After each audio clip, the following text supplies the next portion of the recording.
one is for you, Mr. Cooper. What is your party's stance on family income splitting?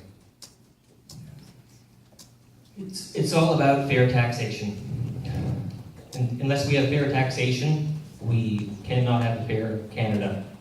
The Green Party does not favor income splitting because it disproportionately benefits the wealthy while being of little help to families that earn less than $60,000 a year and doing nothing for single-parent families.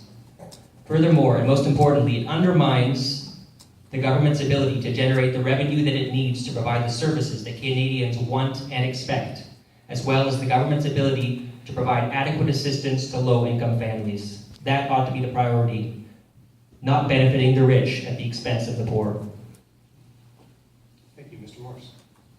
Thanks, Greg. We were the party that brought in income splitting for seniors, and we've now extended, as we promised in 2011, to families once we balance the budget.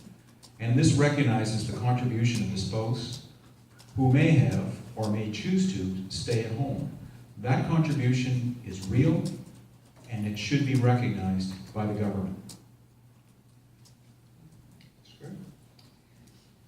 First, let me make this very clear because there's a lot of misinformation out there. We will be keeping income splitting for seniors, contrary to the false and or misleading information being spread around by some. The NDP is not going to remove income splitting from seniors. We will remove it the same manner that the Greens have talked about, that although the income splitting for the rest of the population is helpful to some of the population, it disproportionately benefits those who don't really need it.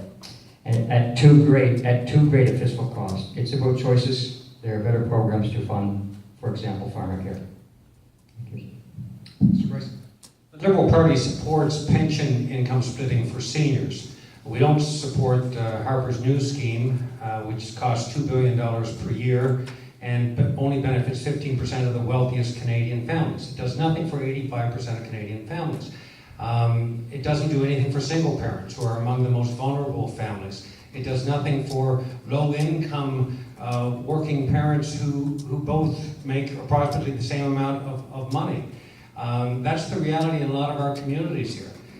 We would actually cut taxes for middle-income Canadians and provide more benefits for low and middle-income families with children who need the help the most. That makes sense and it's fair.